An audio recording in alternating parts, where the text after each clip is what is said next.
ఒకటో దినవృత్తాంతాల గ్రంథం 12వ అధ్యాయము 33వ వచనాన్ని చదువుకుందాం.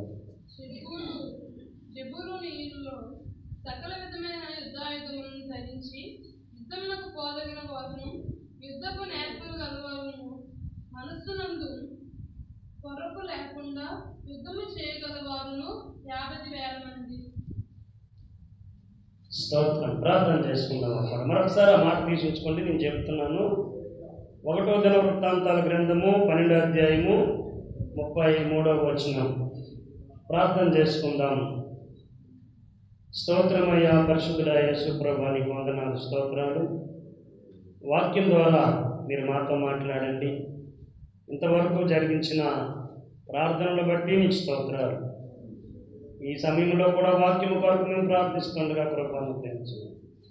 యేసు నామములో అడిగి పొంది ఉన్నాం పరమ తండ్రి. దేవునికి స్తోత్రం.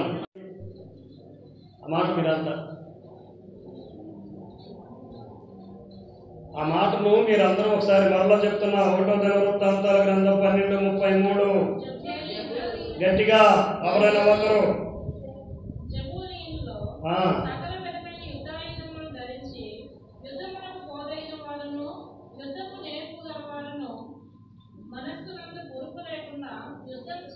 జెబూలూనీయులు ఎవరండి? 12 గోత్రాలలో ఒక గోత్రపు వారు. ఇశ్రాయేలీయుల యొక్క 12 గోత్రాలలో ఒక గోత్రపు వారు జెబూలూని. వీరి గురించి మరొకసారి చదవండి.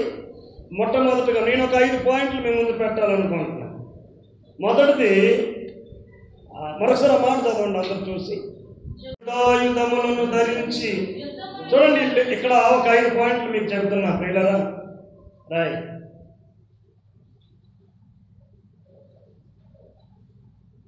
సకల విధములైన యుద్ధాయుధములను ధరించి. రెండో పాయింట్, యుద్ధమునకు పోదగిన వారు. మూడో పాయింట్, యుద్ధము నేర్పు గలవారు. నాలుగో పాయింట్, మనస్సునందు పొరపాటు లేకుండా యుద్ధము చేయగలిగిన వారు. పొరుపు లేకుండా రాంగ్ స్టెప్ లేని ఫైట్ చేస్తారంట. ఏం మిలిటరీ అంటే. తర్వాత యుద్ధము చేయగలిగిన వారు. చెయ్యమని ఇతరికి చెప్పేవారు కాదట. ఎన్ని పాయింట్స్ నేను నోట్ చేశానంటే ఇక్కడ సకల విధములైన, అంటే ఆల్మోస్ట్ ప్రతి విధమైనటువంటి యుద్ధాయుధం. ఆ రోజుల్లో వాడగలిగిన ప్రతి ఆయుధాన్ని వాళ్ళు ధరించున్నారు. ఒక జెబూలూనీయులు గోత్రాలలో ఒక గోత్రం. ఇశ్రాయేలీయుల యొక్క 12 గోత్రాలలో ఒక గోత్రం. ఎన్ని పాయింట్స్ నోట్ చేశాను చూడండి అక్కడ. ఫస్ట్ వన్, సకల విధములైన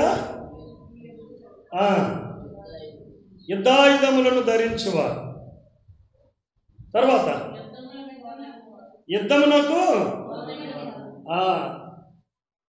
తర్వాత పాయింట్, తర్వాత మనస్సునందు పొరపాటు లేకున్నట్టే. అంటే టెన్షన్ పడకుండా, ఆతృత పడకుండా, ఇది రాంగ్ ఏమో అనుకోకుండా. అంటే అన్ని యుద్ధ ఆయుధాలు కూడా, అన్ని వెపన్స్ కూడా. అంటే మనకు తెలిసి ఇప్పట్లో మిలిటరీ అంటే ఎన్ని భాగాలు ఉంటున్నాయి మన దేశంలో? 3 భాగాలు ఉంటాయి. ఒకటేది ఆర్మీ అంటారు. అంటే మొత్తం అంతా ఆర్మీయే. అందులో ఒకటి భూమి మీద, ఒకటి గాలిలోను, ఒకటి నీటిలోను. ఏ డిపార్ట్మెంట్కి ఆ డిపార్ట్మెంట్ ఉంటుంది. కానీ బాగా గుర్తుపెట్టాలి, కొంతమందిని ఏ డిపార్ట్మెంట్లోనైనా పనిచేయొచ్చాలి. వాళ్ళే జెబూలూనీయులు. వాళ్ళు కత్తి తీయగలరు, బాణం వేయగలరు, రథం తోలుతూ కూడా ఫైట్ చేయగలరు, గుర్రం మీద వెళ్తూ కూడా కత్తి తిప్పగలరు. ఈ జెబూలూనీయులు నేర్చుకున్నారంట సకల విధములైన. ఇంకొకటి బాక్ షూట్ అని ఒకటి ఉంటుంది. అంటే చుట్టూ మొలకి బాకులు ఉంటాయి, చిన్న చాకులు లాంటివి. దాన్ని పిడి పట్టుకోకుండా దాన్ని చివర పట్టుకొని గుర్రం మీద వెళ్తూ కూడా దాన్ని ఇసురు కొడతారు. ఆ శత్రువుకు దిగిపోద్ది కరెక్ట్గా. ఏంటి పిడి తగలదా, ఆ బాకు కరెక్ట్ దిగిపోద్ది లోపల. అంత బ్యాలెన్స్డ్గా కొట్టగలరు వాళ్ళు. ఇంకొకటి, ఈ వేళ్ళు ఉన్నాయి చూసారా, 5 బాకులు పెట్టుకొని ఇలా విసురుతారు. అది నేరుగా 5గురికి వెళ్ళి తగులుతాయి. అలాంటి యుద్ధ వీరులు ఎంతమందో తెలిసినండి? 50,000, 50,000 మంది. Praise the Lord. దేవునికి స్తోత్రం. ఎందుకంతమంది అన్ని ఆయుధాలు పట్టుకొని యుద్ధానికి పొదగిన వారును, యుద్ధము నేర్పుగలిగిన వారును, ఎక్స్పీరియన్స్ సోల్జర్స్, యుద్ధపు నేర్పుగలిగినటువంటి వారు. వాళ్ళ దృష్టిలో ఒకే ఒక అంశం ఉందండి, యుద్ధంలో పొరపాటు కూడా లేకుండా, తత్తరపాటు లేనటువంటి ఫైట్ శత్రువుతో వారు చేయగలరు. దేవునికి స్తోత్రాలు. ఎలాంటి వారంటే శత్రువుతో ఎలాంటి ఫైట్ చేయగలరట? పొరపాటు లేకుండా ఫైట్ చేయగలరు. దాన్ని ఆ మాటే మనస్సునందు పొరపాటు లేకుండా యుద్ధము చేయగలిగిన వారు 50,000 మంది. ఎందుకు ఎంతమంది? అంత ప్రొటెక్షన్గా ఎవరిని కాపాడడానికి, దేనికోసం? ఒక ప్రతిష్ఠితాకరమైనటువంటి ఒక యుద్ధాన్ని చేయటానికి ఇన్ని వేల మంది. దేనికి? మీరు ఎప్పుడైనా చదివారు ఆ మాటని? దేవునికి స్తోత్రం. అదే అధ్యాయంలో 13వ వచనం, అదే అధ్యాయంలో 23వ వచనం, అదే అధ్యాయంలో యెహోవా నోటి మాట ప్రకారము సౌలు యొక్క రాజ్యంను దావీదు తట్టు తిప్పవలనన్న ప్రయత్నం. స్తోత్రం. ఎరగడమ్మా, వాక్యం చూస్తున్నారా? వాళ్ళ ప్రయత్నం ఏంటంటే యెహోవా నోటి మాట చొప్పున సౌలుకి దేవుడు అప్పగించినటువంటి రాజ్యాన్ని ఎవరి తట్టమ్మా? దావీదు తట్టు తిప్పాలి. వాళ్ళ ప్రయత్నం అంతా అది. అందుకని ఆయుధములు ధరించి అతని యొద్దకు హెబ్రోనులో ఆయన ఉన్నాడు, అక్కడికి ఆయన వచ్చారు. వాళ్ళంతా కూడా అక్కడికి వచ్చారు. దేవునికి స్తోత్రం. హల్లెలూయా. ఎవరి నోటి మాటను బట్టి చెప్పాలి? ఎవరి నోటి మాటను బట్టి? దేవుని నోటి మాటను బట్టి. ఎవరి రాజ్యం అంట?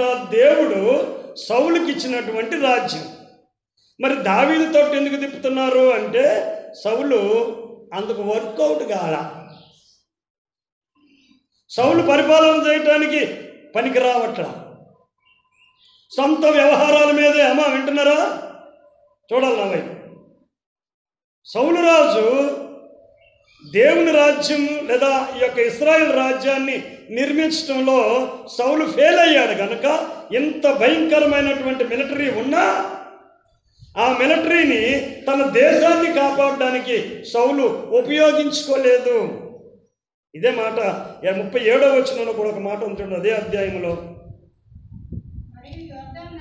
యొర్దాను నది ఆవల నుండి రూబేనీయులలోను గాదీలలోను మనస్సే అర్ధగోత్రపు వారిలోను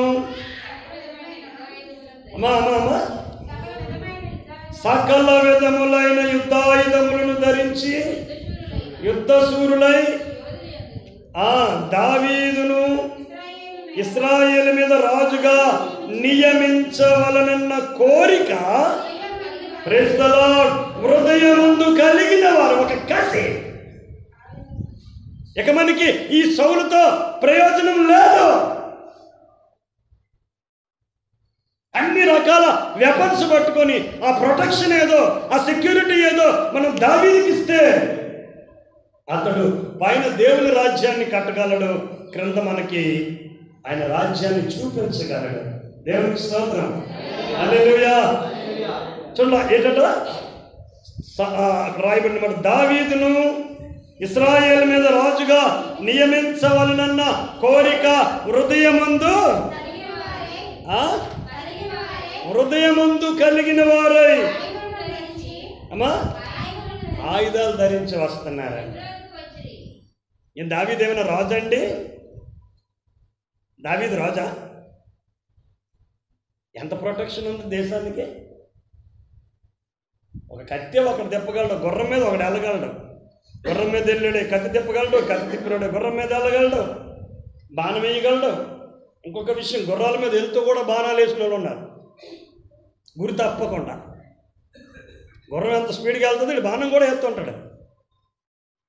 ఒక ప్రక్క అందుబాటులో ఉన్నటువంటి చాకు ఉంటే దాన్ని తీసి అది విసురుతాడు. ఇక రకరకాల యుద్ధాయుధాలు ఉన్నాయి వాళ్ళ దగ్గర. దేవునికి స్తోత్రం. హల్లెలూయా. గమనించండి, దావీదు రాజ్యం ఎన్ని సంవత్సరాలు పరిపాలన చేశాడట? చెప్పండి, ఎన్ని సంవత్సరాలు? 40 సంవత్సరాలు దావీదు ఇశ్రాయేలుని పరిపాలన చేశాడంటే ఇంత మిలిటరీ ఉందా అక్కడ? ఏటట కసి, వాళ్ళకు ఉన్నటువంటి కసి మొదట 23వ వచనంలో సౌలు యొక్క రాజ్యమును దావీదు తట్టు తిప్పవలనన్న ప్రయత్నం. ఆ తర్వాత 37వ వచనంలో దావీదును ఇశ్రాయేలు మీద రాజుగా నియమించవలనన్న కోరిక హృదయంలో కలిగిన వారే. ఈ వాక్యం మనకి ఏమని బోధిస్తూ ఉంది? ఎందుకంత కసి ఉంది? ఎందుకని యుద్ధాయుధాలు పెట్టుకోవాలా? గుర్తుపెట్టండి, అపోస్తలుడైన పౌలు కూడా నేను దేవుని రాజ్యాన్ని కట్టాలి అనే ఉద్దేశంతో కొన్ని మాటలు చెప్పాడు. ఎలాంటివి? ఎలా ఉండాలంట? సకల విధములైనటువంటి యుద్ధాయుధములు. రెండోది, యుద్ధమునకు వెళ్ళండి అని చెప్పేటటువంటి బాపత కాదు, కానీ యుద్ధమునకు పోదగిన వారు, యుద్ధపు నేర్పు కలిగిన వారు, మనస్సునందు పొరుపు లేకుండా ఉండగలరు, చేయగలరు. యుద్ధము చేయగలిగిన వారు, వెళ్ళగలిగినోడు ఉండాలి, చేయగలిగినోడు ఉండాలి. ఎంతమంది ఉన్నారు? 50,000 మంది ఒక గోత్రంలో ఉన్న వాళ్ళ, మిగతా గోత్రం వాళ్ళు గారు. దేవునికి స్తోత్రం. గట్టిగా చెప్పకూడదు, దేవుని నామాన్ని మహిమపడుతున్నా. గట్టిగా గట్టిగా గట్టిగా హల్లెలూయా. ఈ వచనం, ఈ వాక్యం నన్ను ఈ వారం అంతా పట్టుకుంది. ఒక దావీదుని కాపాడడానిక, దేశాన్ని కాపాడడానిక, సౌలుకు ఒక రాజ్యాన్ని బిల్డప్ చేసి ఉంది. అప్పటికే గమనించారు లేదు? అప్పటికే ఒక రాజ్యం అక్కడ స్థాపించబడి ఉంది, సౌలు రాజ్యం. దేవుడు వచ్చాడు. అది ఎవరి తట్టు తిప్పాలంట? సరే, అలా తిప్పారు. సంవత్సరం కాదు, 2 సంవత్సరాలు కాదు, 5 సంవత్సరాలు కాదు, 10 సంవత్సరాలు కాదు, 40 సంవత్సరాలు, సుమారు ఒక 2-3 సంవత్సరాలు తక్కువ, 40 సంవత్సరాలు ఒక మంచి ప్రభుత్వాన్ని ఫామ్ చేసి దావీదు రన్ చేశాడు. దేవునికి స్తోత్రం. కుర్చీ మీద కూర్చున్నారు, స్తోత్రాలు చెప్పండి. హల్లెలూయా. చక్కటి గాలి తగ్గుతా, చల్లగా ఉంది, కాలు నొప్పులు లేవు, హ్యాపీ కూర్చొని నిద్రపోతా ఉన్నాం. హల్లెలూయా. ఈసారి మనిషి కుర్చీ కొనుక్కొని వస్తే అందరు కుర్చీల మీద కూర్చొని నడువు నొప్పులు లేకుండా ఉంటాయి. స్తోత్రం. మరి సౌండ్ రాదు అక్కడ. హల్లెలూయా. దీన్ని బట్టి పౌలు మనకేం నేర్పుతున్నాడు? ఈ లోక సంబంధమైన రాజ్యాన్ని, సాతాను ఏలుబడి కలిగిన రాజ్యాన్ని దేవుని వైపు తిప్పడానికి నీవు రెడీ ఉండాలా లేదా? 50,000 మందిలో నువ్వు ఒక వ్యక్తిగా ఎత్తబడిన సంఘంలో సాతాను యొక్క రాజ్యం ఏలుబడి చేస్తుంది. నేమి తిందము, ఏమి త్రాగుదు, ఏమి ధరించుకుందో, నేత్రాస, శరీరాస, జీవపడము అనబడినటువంటివి ఈ రాజ్యంలో పనిచేస్తున్నాయి. వీటిని జయించడానికి కొన్ని యుద్ధాయుధాలు ఉండాలి. పౌలు దాన్ని ఏమని చెప్పాడంటే, రోమీయులకు రాసిన పత్రిక, యేసుక్రీస్తు కొరకు దేవుని రాజ్యాన్ని భూమిపై యేసుక్రీస్తు ద్వారా యేసయ్య కొరకు సంఘం అనేటటువంటి ఒక రాజ్యాన్ని మనము నిర్మించటానికి సకల విధములైనటువంటి ఆత్మీయతలను సంపాదించుకోవాలి. రోమాపత్రిక 14:17 దేవుని రాజ్యం అంటే ఏంటి అసలు? భోజనం కాదు, పానం కాదు, నీతి, సమాధానము, పరిశుద్ధాత్మ యందలి ఆనందమునైనది. స్తోత్రం, హల్లెలూయా. దీనిని కట్టాలండి భూమి మీద. దేవుని రాజ్యం అంటే ఏంటండి? నీతి, సమాధానము, పరిశుద్ధాత్మ యందలి ఆనందమునై ఉంది. దీని కొరకు నీవు ఒక యుద్ధం ప్రకటించాలి. ఇవి లేనిది ఎక్కడంటే లోకంలో ఏమి లేదండి? నీతి, సమాధానం, పరిశుద్ధాత్మ యందులే. ఒరే, మీ నలుగురు వచ్చి కూర్చుంటారా? అప్పుడేంటంటే తెలుసునా, ఇలా చూపుతాను, మరి అక్కడే ఫెయిల్ అయిపోతాను మిమ్మల్ని. ఎందుకు కాము ఉండాలనిపించట్లేదా? స్తోత్రం, గట్టిగా చేపలు కూడా దేవుని నామమున మహిమపడతాం. హల్లెలూయా. దేవుని రాజ్యం అనగా ఏంటంటే దాన్ని కట్టాలంటే నువ్వు ఇప్పుడు సకల విధములైనటువంటి వెపన్స్, ఆయుధములను దేవుడు నీకు ఇస్తున్నాడు. అది పేర్లు చెప్తాను, ధరించుకోండి. దేవుని రాజ్యం అంటే తినడము, పండగ చేసుకోవటము, ఆ భోజనాలు కాదట. భోజనము పానము కాదు, కానీ ఇప్పుడు సాతాను దగ్గర లేనిది దేవుడు ఇవ్వాలనుకుంటున్నది సమాధానం. ఇంకేటమ్మా? నీతి, సమాధానము, పరిశుద్ధాత్మ యందలి ఆనందము. ఇది దేవుని రాజ్యం. దీన్ని నీవు నేను ఎలా కట్టాలట? 2 కొరింథీ పత్రిక 10:3 2 కొరింథీ పత్రిక అమ్మా ఒక చదవండి.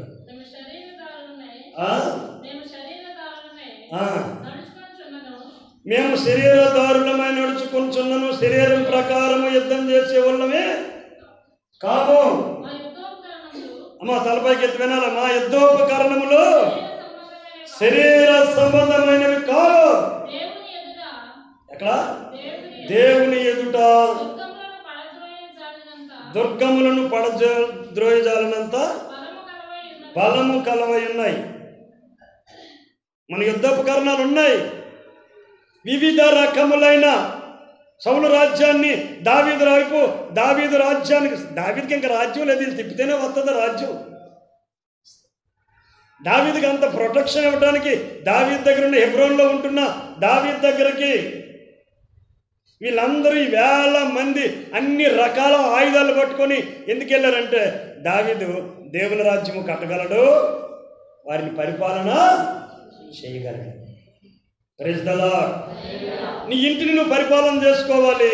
ఒక ప్రక్క దేవుని రాజ్యాన్ని నీ సువార్త ద్వారా, నీ సాక్ష్యం ద్వారా నీ ప్రభు రక్షణను నువ్వు ప్రకటించగలగాలి. దానికి ఇక్కడ ఏమన్నాడంటే మన యుద్ధోపకరణాలు శరీర సంబంధమైనవి కావట, దేవుని ఎదుట దుర్గం అంటే కోట, దేవుని ఎదుట దుర్గములను క్రోలగొట్టగలిగిన గొప్పవై ఉన్నాయి. Praise the Lord. హల్లెలూయా. ఇప్పుడు చూద్దాము, ఇంకొక మాట కూడా ఉంది. రోమాపత్రిక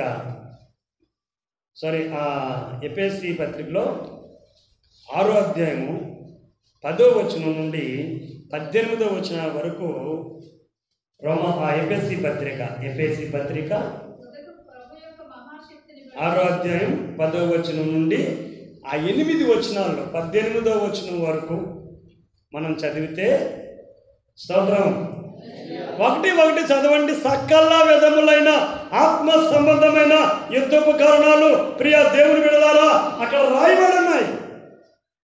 స్తోత్రం, హల్లెలూయా. చదవండి. అదేంటా సకల విధములైన యుద్ధోపకరణాలు ఏంటట?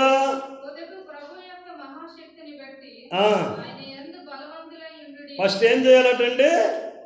నువ్వు ప్రకటించేది, నువ్వు గెలాలనుకుంటున్నది, అది నీ శరీరమైనా, నీ ఇల్లు అయినా, ఈ లోకమైనా, నీకు ముందు ఉండవలసింది ఏంటంటే ప్రభు యొక్క మహాశక్తి ఉండాలి.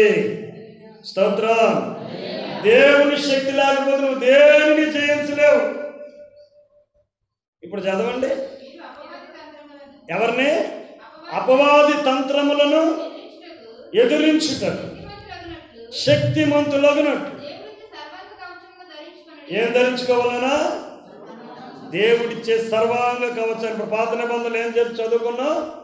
సమస్త విధములైన ఆయుధాలు ముందు నువ్వు కవచములుగా ధరించుకో. ఫస్ట్ నీకు సెక్యూరిటీ లేకుండా నువ్వేం యుద్ధం చేస్తావు? బుల్లెట్ ప్రూఫ్ జాకెట్ అంటారు మిలిటరీలో. అది కొన్ని మైక్రాన్ల మందం ఉంటుంది. కొంత డిస్టెన్స్లో కొడితే వీడికి ఏం అవ్వదు. మరి అందులో ఏమేమి ఉపయోగించి తయారు చేస్తారో తప్ప బుల్లెట్ ప్రూఫ్ జాకెట్ అంటారు. అది కోటు. Praise the lord. ఇది మిలిటరీకి, జెడ్ కేటగిరీస్ ఉన్న వాళ్ళకి ఇస్తూ, నాయకులు అనబడిన వారిని కాపాడడానికి కూడా అలాంటివి కొన్ని పెడతారు. ఇక్కడ కూడా కొన్ని చెప్పున్నారు. ఏమేమో చదువుతారా? అమ్మా, మనం పోరాడుతున్నది శరీరాలతో కాదు, వ్యాధులు, దెయ్యాలు, భూతాలు. చూడండి అక్కడ చదవబడి ఉంటాయి. ప్రధానులతోనూ, అమ్మా, అధికారులతోనూ. ఏ అధికారులు? పరిపాలన చేస్తున్న మనుషులతో కాదు, అంధకార సంబంధమైన లోకనాథులతోనూ, ఆకాశ మండలంలో ఉంటున్న దురాత్మ సమూహాలతో మనం పోరాటం. దావీదుని కాపాడడానికి ఆ రోజుల్లో 50,000 మంది అన్ని రకాల యుద్ధాయుధాలు పెట్టుకొని యుద్ధానికి వచ్చారు. ఈరోజు నిన్ను నువ్వు కాపాడుకో, నీ సంఘాన్ని కాపాడుకో, నీ కుటుంబాన్ని కాపాడుకోవడానికి, నీ భక్తిని కాపాడుకోవడానికి, నీ ఆత్మీయతను కాపాడుకోవడానికి, నశించిపోతున్న నీ ఇరుగు పొరుగు వారిని నువ్వు కాపాడుకోవడానికి దేవుడిచ్చినటువంటి కొన్ని కవచాలు, కొంత సెక్యూరిటీ కోసం సర్వాంగ రాయబడిన మాటలు చదవండి. నీ ఆపద్దెనమందు వారిని ఎదిరించుటకు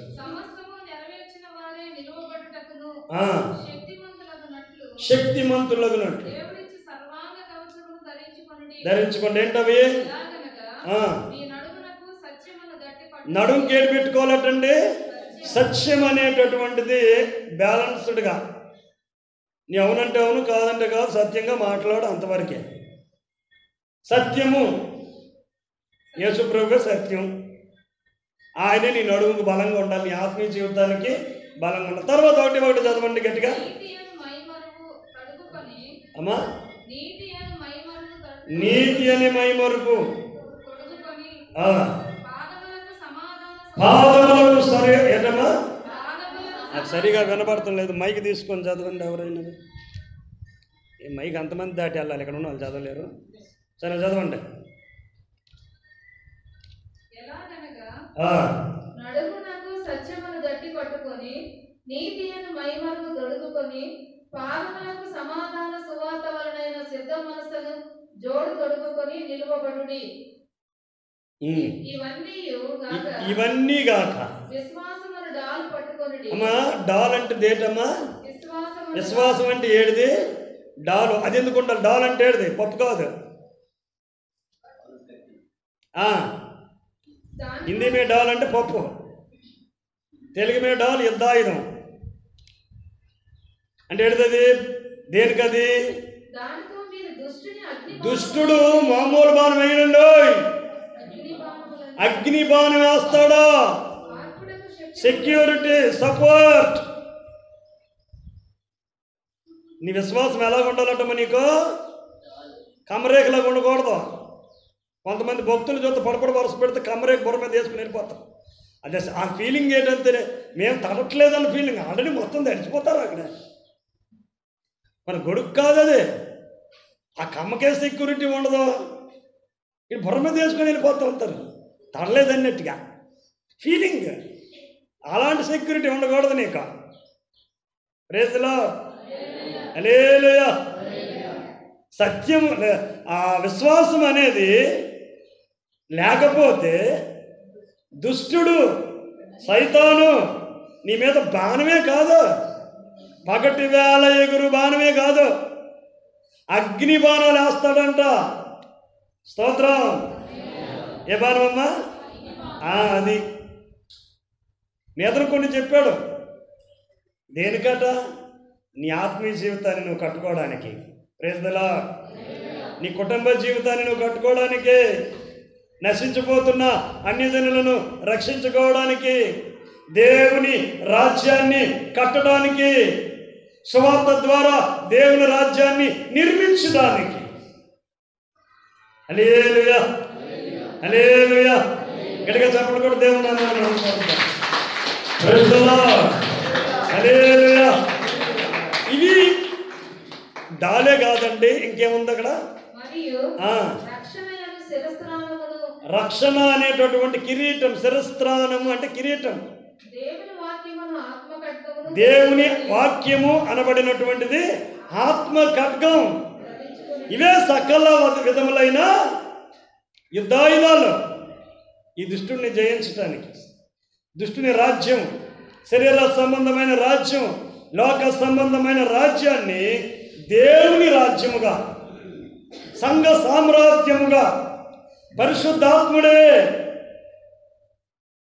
నీకు నాకు సంఘానికి పరలోకానికి దేవుడుగా రాజుగా ఉండినట్లు, రారాజుగా ఉండినట్లు ఆ రాజ్యాన్ని కట్టడానికి నీవి అన్నీ ధరించుకోవాలి. విశ్వాసం, ప్రార్థన, వాక్యం, సమాధానం, నెమ్మది. ఆ మీద చదివి రాశాడు కదా. ఇవి నీకుంటే దావీదు 40 సంవత్సరాలే పరిపాలన చేశాడు.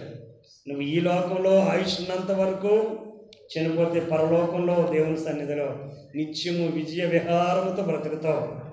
నీకు శత్రువు యొక్క ఎఫెక్ట్ ఉండదు. చివరికి ఒక మాటతో నేను ముగించాలనుకున్నా. రోమపత్రిక 13వ అధ్యాయం 2వ వచనం 12వ వచనం. రోమపత్రిక 13వ అధ్యాయం 12వ వచనం చదువుకుందాము. రాత్రి చాలా గడిచి పగలు సమీపముగా ఉన్నది కనుక మనము ఏంటంటే అంధకార క్రియలను విసర్జించి తేజస్ సంబంధమైన యుద్ధోపకరణములను ధరించుకుందాము. స్తోత్రం.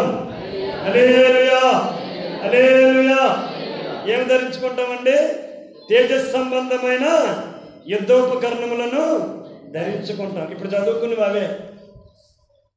జబుల నీళ్ళే కాదు, అన్ని జనుల్లో నుండి యేసు ప్రభు తన రక్తమిచ్చి మనల్ని కొన్నాడే. అంతేకాదు, మనల్ని మనం కాపాడుకోవడానికి, మన కుటుంబాన్ని కాపాడుకోవడానికి, మనం బ్రతకడానికి దేవుడిచ్చిన వ్యవసాయం, వ్యాపారం, వాటిని కాపాడుకోవడానికి ఈ విశ్వాసము, నెమ్మది, సమాధానము, ప్రార్థన, ఆత్మకర్గమైన వాక్యము, ఇవన్నీ కూడా మనం ధరించుకోవాలి.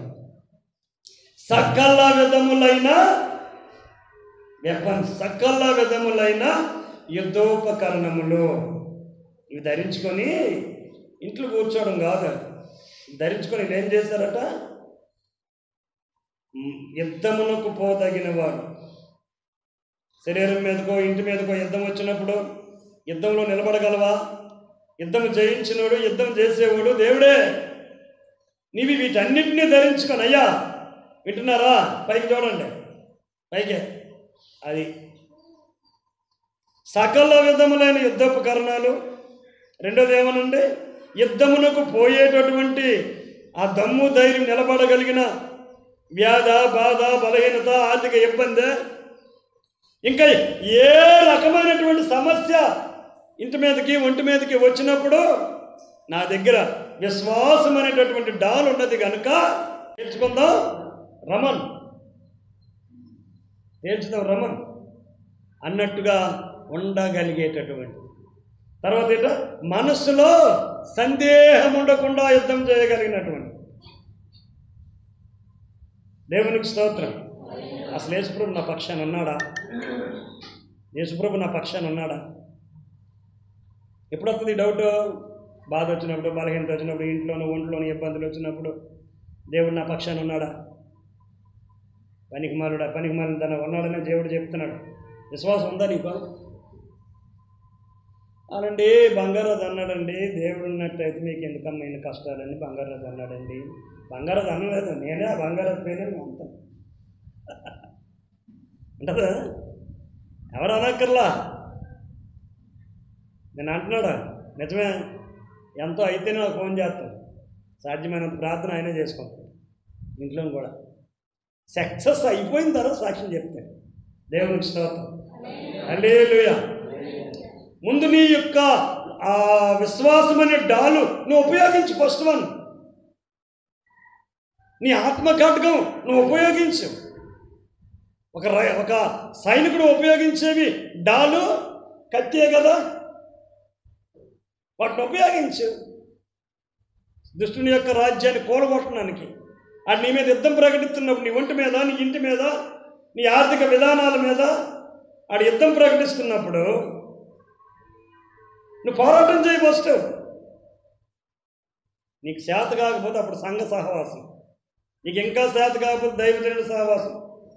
చెప్పకూడదని కాదు, ప్రార్థన సలహా కోరకూడదని కాదు, ప్రార్థన సహాయము కోరకూడదనేది కాదు, తీసుకోవాలా. దేవునికి స్తోత్రం. మనస్సులో పొరపాటు రాకుండా నిలబడాలి దేవుని బిడ్డగా. సాతాను నీ మీద యుద్ధం ప్రకటిస్తున్నప్పుడు నీ ఆర్థిక విధానాల మీద దెబ్బ కొడతాడు, దెబ్బ కొట్టడానికి, కానీ నువ్వు నిలబడగలగాలి కదా. స్తోత్రం.